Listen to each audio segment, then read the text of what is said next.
வணக்க நண்பர்களே. இன்றைக்கி நம்ம வந்து மணி 12லிருந்து 1 மணிக்குள்ளே பிறந்த ஜாதகருடைய கேரக்டர்ஸ் எப்படி இருக்குன்றதை பார்ப்போம். 12லேருந்து 1 மணிக்குள்ளே பிறந்தவங்களை வந்து பார்த்திங்கன்னா ஒரு சக்ஸஸ்ஃபுல் லைஃப் அப்படின்னு சொல்லலாம்.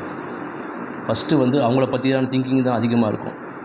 அப்புறம் பார்த்திங்கன்னா ஃபஸ்ட்டு எடுத்தோடனே நான், அதுக்கப்புறமா தான் நாம் அப்படின்றது ஒரு திங்கிங் போயிட்டே இருக்கும். அவங்களுக்கு எப்பவுமே நம்பர் 1 நோக்கி கடிகார முள் போகிறதுனால எப்பவுமே நம்பர் 1 இருக்கணும்னு பார்ப்பாங்க. எல்லாத்துக்குமே நம்பர் 1 இருக்கிறதுக்கு போராடுவாங்க. அப்புறம் வந்து சீக்கிரம் யாருக்கும் தலை வணங்க மாட்டாங்க. ஜெயிப்பதற்கான எண்ணக்கூறு அதிகமாக இருக்கும் இவர்களிடம். அரசியல், அரசாங்கம், மருந்து கடை, தலைமை தாங்குதல், தலைமை பொறுப்பு ஏற்பு இந்த மாதிரி விஷயங்கள் எல்லாமே அவங்களுடைய திங்கிங்கில் இருக்கும். அதே மாதிரி பார்த்திங்கன்னா தலைமை பொறுப்பு ஏற்கிறதுனால அதை பற்றிய திங்கிங் இருக்கிறதுனால தலைவலியும் அவங்களுக்கு அதிகமாக இருக்கும்.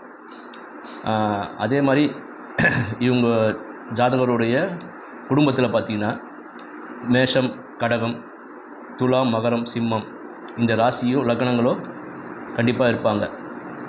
அரசாங்க வேலையை தான் முக்கியமாக நினைப்பாங்க அவங்க பொறுத்த வரைக்கும்.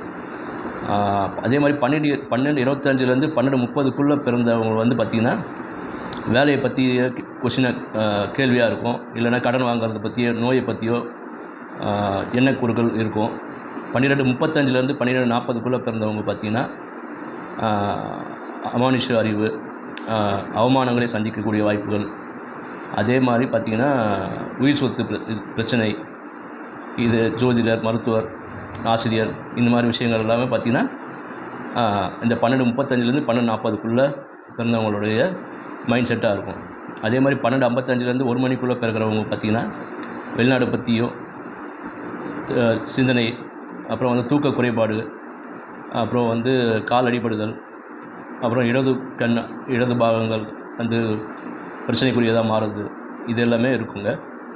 பகலில் பிறந்த ஜாதகருக்கு வந்து அதிகமான பலன்களும், இரவில் பிறந்த ஜாதகருக்கு வந்து குறைவான பலன்களும் இருக்கும். நம்ம சப்ஸ்கிரைபர் நிறைய ஏறி வந்துட்டுருக்கீங்க. நிறைய பேர் ஷேர் பண்ணுங்கள். மற்றபடி அடுத்தடுத்த இதில் வந்து வீடியோவில் வந்து பார்த்திங்கன்னா அடுத்தடுத்த